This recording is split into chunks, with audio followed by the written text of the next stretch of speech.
저는 성도 여러분들의 기도와 이 사랑 가운데서 잘 회복되어서 이제 정상적으로 컨디션이 돌아왔습니다. 너무나도 감사를 드립니다.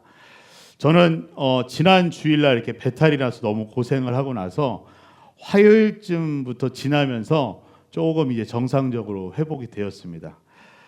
수요일부터 이제 온전한 식사를 하기 시작하면서 제가 3일을 먹지 못하면서 가장 많이 행동을 했던 행동 하나가 있습니다. 무슨 행동일까요? 제가 무슨 행동을 했을 것 같습니까? 제가 제일 많이 한 행동 중에 하나는 냉장고 문을 그렇게 열었습니다. 네. 이 몸이 좋아지고 회복이 되다 보니까 자꾸 배가 고픈 거예요.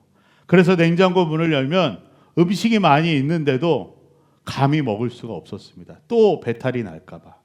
그래서 냉장고 안에 있는 음식만 바라보면서 수시로 문만 닫았습니다. 그리고 돌아서서 걸어가는 제 모습을 보니 너무 공허하고 마음이 허한 거예요. 음식이 충분히 있고 가졌음에도 불구하고 내 안에 채워지지 않는 이 공허함을 느끼면서 이런 생각이 들었습니다. 내가 가졌다고 하여서 다 만족스러운 것은 아니구나. 나를 채울 수 없구나. 라는 느낌을, 그런 생각을 하게 되었습니다. 여러분은 어떠십니까? 이미 가졌음에도, 그리고 많이 가지고 있음에도 공허한 마음을 느끼셨던 적이 있으십니까? 그러할 때 여러분은 그 공허한 마음을 무엇으로 채우려고 하십니까? 오늘 본문의 말씀을 통해 야고보는요, 우리의 영적인 마음을 들여다보게 합니다.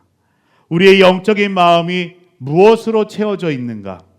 우리는 무엇으로 우리의 마음을 채워가고 있는가? 오늘의 말씀을 통하여서 돌아보게 하는 것이죠. 특별히 오늘 본문 5절의 말씀을 보면요, 여러분의 마음이 살찌웠습니다 라고 이야기하고 있습니다. 마음 살쪘다는 것. 저같이 이렇게 살이 찐 사람들은요, 마음이든 몸이든 살쪘다는 얘기를 들으면 예민합니다. 참 예민할 수 있는 마음인데요, 결국 몸이나 마음이 살쪘다는 것은 좋지 않다라는 것이죠. 그런데요, 여기서 진짜 문제는 무엇으로 살찌웠느냐입니다. 무엇으로 인하여 살찌웠는가? 우리가 이번 가을을 보내면서 우리가 함께 나누며 도전하고 있는 이 행동하는 믿음은 우리의 마음에서부터 결단함으로 이루어지게 되어 있습니다. 결국 우리의 마음 가운데 채워져 있는 것들이 중요한 것인데, 이 야고보는요, 믿음의 행동을 일으키는 우리의 마음이 어디를 향하고 있는지, 무엇으로 채워져 있는지를 점검하도록 이 야고보서를 마무리하면서 우리 가운데 이 말씀을 전하고 있는 것입니다.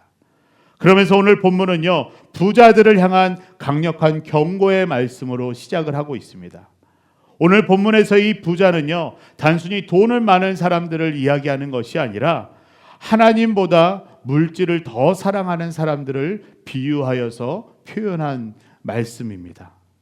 즉, 하나님보다 물질과 세상을 더 사랑하는 자들의 마음, 그 마음이 세상으로 살찌워진 사람들을 가리키는 것이죠. 세상으로 살찌워진 그들의 마음을 살펴보면요, 우리는 세 가지 특징을 발견하게 됩니다. 첫째로, 없어질 것을 쌓으려는 어리석은 마음이 있는 것을 보게 되죠. 2절로 3절의 말씀을 보시면 여러분의 재물은 썩었고 여러분의 옷은 좀 먹었습니다. 여러분의 금과 은은 녹슬어라고 말씀하고 있습니다. 썩고 좀 먹고 녹슬었다는 것은 더 이상 가치가 없는 것이고 버려져야 하는 것들이죠. 계속 간직하면서 가지고 있을 수 있는 것이 아니라 곧 없어질 것들인 것을 이야기하고 있는 것입니다. 그들은 자신의 인생을 걸고 그 모든 것들을 쌓아왔습니다. 재물을 모으기 위해서, 또 옷 그리고 금과 은을 가지기 위해서 열심히 달려왔고, 그러한 것들로 그들의 삶과 그들의 마음을 살찌웠습니다. 하지만 결국에는 오늘 말씀에서와 같이 그것들은 아무 가치가 없는 것임을 우리는 보게 되죠.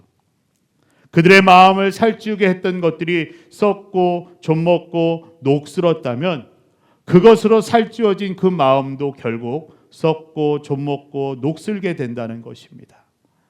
예수님께서는요, 이 마태복음 6장에서 이와 같이 말씀하셨습니다. 우리 마태복음 6장 19절로 21절의 말씀 우리 함께 읽어보겠습니다. 너희는 자기를 위해 이 땅에 보물을 쌓아두지 말라. 땅에서는 좀먹고 녹슬어 못쓰게 되고 도둑이 들어와 훔쳐가기도 한다. 그러므로 너희를 위해 보물을 하늘에 쌓아두라. 하늘에서는 좀먹거나 녹슬어 못쓰게 되는 일이 없고 도둑이 들어 훔쳐가지도 못한다. 내 보물이 있는 곳에 내 마음도 있는 법이다. 아멘. 이 땅의 것들은 결국 없어지고 사라지며 잃어버리게 되는 것임을 예수님께서는 이 말씀을 통하여서 우리 가운데 분명하게 말씀해 주셨습니다. 그리고 그러한 보물이 있는 곳에 우리의 마음도 있다라고 말씀하시죠. 결국 세상의 것들로 보물을 여기며 이 땅 가운데 살아갈 때에 그 마음은 세상에 있을 수밖에 없는 것입니다. 그 다음에 나오는 마태복음 19장의 말씀을 보면요, 부자 청년이 한 명 등장합니다. 이 청년은요, 모든 것을 가졌고 모든 것을 행했던 청년이었습니다. 그런데 그가 영생을 얻기 위하여 예수님을 찾아오게 되죠. 그 예수님께 나와서 영생을 어떻게 얻을 수 있는지 질문합니다.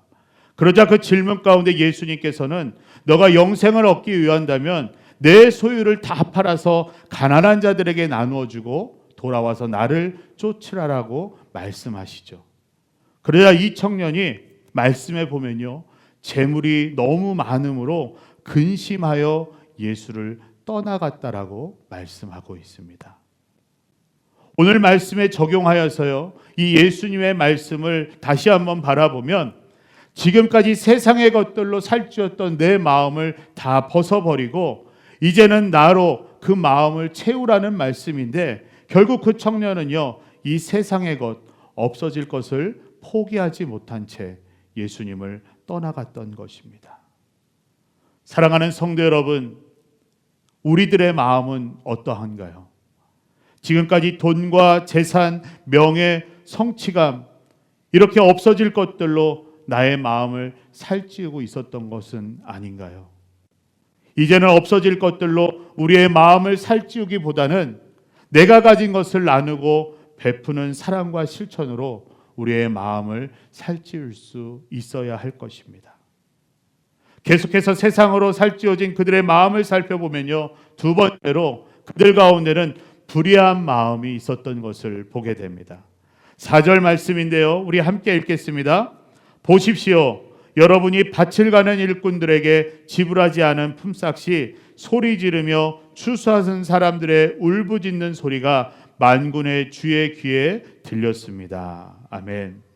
이 말씀은요, 바로 일꾼들을 속이고 정당한 대가를 주지 않는 불의한 마음을 표현하고 있는 것입니다. 이 세상의 것들로 살찌워진 마음은 겉으로는 근사한 성공을 이룬 것 같지만 그 성공 이편에는요, 다른 사람들의 눈물과 울부짖음이 있었다는 것입니다. 구약 시대부터 내려오던 규례를 살펴보면요, 일꾼들에게 그 대가를 당일로 지불해야 되는 것이 당시의 규례였습니다.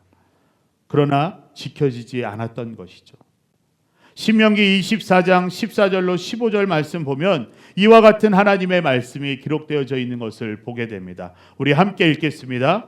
가난하고 궁핍한 일꾼은 그가 너희의 형제든 내 성문 안에 내 땅에서 사는 이방 사람들이든 압제하지 말라. 그에게 그날 해지기 전에 일당을 주어라. 그는 가난하기 때문에 그 일당에 급급해하는 것이다. 그렇지 않으면 그가 너에 대해 여호와께 부르짖을 것이니 내게 죄가 될 것이라 라고 말씀하고 있습니다. 불의를 당한 자가 하나님 앞에 부르짖으면 그 불의를 행한 자는 바로 죄를 행한 자가 된다는 것을 말씀하고 있죠. 그리고 오늘 본문에서는 일당을 받지 못한 사람들의 그 억울한 우는 소리가 이미 하나님께 들려졌다라고 말씀하고 있습니다. 결국 심판자이신 하나님께서는 이 모든 것을 알고 계시며 나중에 이 불의한 것은 심판의 때에 다 드러난다는 것입니다. 특별히 우리 그리스도인들은요, 이와 같은 경제적인 활동 가운데서 늘 정당하고 정직해야 함이 필요합니다. 누군가를 속이거나 부당하게 하여서 자신의 부를 채워가는 것은 불의한 것이고 나중에 심판의 증거가 된다라고 말씀하고 있음을 우리는 기억해야 할 것입니다. 어느 사업을 하시는 장로님의 고백을 듣게 되었습니다. 자신이 예전에 신앙에 철이 들지 않았을 때 밑에서 일하는 직원들에게 매번 월급을 늦게 주기도 하고요. 그리고 자신은 몇 차례 부당하게 이익을 챙기면서 보너스로 돈을 더 가져갔던 그러한 일들이 있었다고 합니다. 그런데 어느 날 회사에 어려움이 닥쳐와서 하나님 앞에 급하게 나아가서 기도를 하는 때가 있었다고 합니다. 하나님께 기도하면서 제 기도를 빨리 들어달라고, 빨리 응답해 주셔야 회사가 안전하게 회복되어진다라고 기도를 드리는데 하나님께서 웬일로 바로 응답을 주신 것입니다. 그 하나님의 기도의 응답은 나는 너의 기도보다 너희 직원들의 한숨 소리를 더 들었다라는 응답이었다고 합니다. 이 장로님은 하나님의 그 기도의 응답 가운데 한 대 얻어맞은 것 같은 그러한 느낌을 받고 나서 그 회사에 있는 직원들을 더 살피고 재정적으로 투명하게 그리고 불의를 행치 않고 임하자 회사가 안정권으로 다시 회복되었다는 그러한 간증을 들은 적이 있습니다. 사랑하는 성도 여러분, 우리는요, 의로우신 하나님의 자녀들입니다. 우리가 하나님을 따라가며 하나님을 닮아가는 자녀로서 우리 가운데 불의를 행하기보다는 우리는 의를 행함으로 이 땅 가운데 살아가야 하는 존재들인 것입니다. 여러분은 얼마나 여러분의 삶 가운데서 정직함으로 서 계십니까? 혹시 누군가의 눈물과 아픔 위에 나의 이로움을 쌓아가고 있는 것은 아닌지 우리의 삶을 돌아볼 수 있어야 할 것입니다. 그 어떠한 작은 불의한 행함으로도 우리는 결코 하나님 앞에 설 수가 없습니다. 의로운 행함과 정직함으로 우리의 마음을 살찌울 수 있는 우리 모두가 될 수 있기를 바랍니다. 마지막으로 보게 되는 세상으로 살찌워진 그들의 마음은요, 바로 세상을 즐기는 마음이 있었습니다. 더 구체적으로 표현해 보면요, 사치와 쾌락을 즐기는 마음이었습니다. 우리 5절 말씀 함께 읽겠습니다. 여러분은 이 세상에서 사치와 쾌락을 누리며 잡혀 죽을 날을 눈앞에 두고도 욕심만을 채워왔습니다. 아멘. 참 무서운 말씀이죠. 이 말씀에서 이 사치의 뜻은요, 필요 이상의 것을 가지는 것을 의미하고 있습니다. 그것은 우리의 삶 가운데 모든 것이 될 수가 있습니다. 또한 이 사치의 원어적 표현의 의미를 좀 더 살펴보면요, 이기주의와 정욕을 위한 방탕한 생활이라는 의미를 가리키고 있는 것을 보게 됩니다. 결국에 사치라는 것은 나 자신만을 생각하면서 욕심을 채우기 위한 정욕을 따르는 삶이라 이야기합니다. 이와 같은 삶에서는 하나님이 결코 우선순위가 될 수가 없지요. 그리고 쾌락이라는 것은 도덕적인 방탕을 이야기하고 있는데 이 쾌락을 영적으로 바라보면 하나님께서 주신 정당한 것 외에 그 이상으로 즐거움을 추구하는 것을 이야기하고 있습니다. 그래서 쾌락에 대해서 성경은 이와 같이 말씀합니다. 디모데전서 5장 6절 말씀을 보면 쾌락을 사랑하는 자는 살았으나 죽었느니라 라고 말씀하고 있습니다. 살아있지만 죽은 것과 마찬가지라는 것이죠. 결국 썩어질 육신을 위해서 없어질 것들을 구하며 나아가는 것인데 그러한 삶은 살아는 있지만 살아있는 것이 아니라는 것입니다. 우리의 삶 가운데 우리가 여가 시간을 보내면서 우리가 오락이나 취미 활동을 하는 것이 나쁜 것은 아닙니다. 하지만 거기에 빠져서 쾌락을 추구하고 사치를 하게 된다면 그 삶은 영적으로 죽은 삶이라는 것입니다. 예수님께서는 누가복음 16장 13절의 말씀을 통하여서 우리 가운데 이와 같이 말씀하십니다. 우리 함께 읽겠습니다.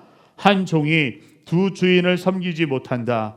이 주인은 미워하고 저 주인을 사랑하든가 저 주인에게 헌신하고 이 주인은 무시하든가 할 것이다. 너희가 하나님과 재물을 동시에 섬길 수 없다라고 말씀하십니다. 한 종이 두 주인을 섬길 수 없다라고 분명하게 예수님께서는 말씀하십니다.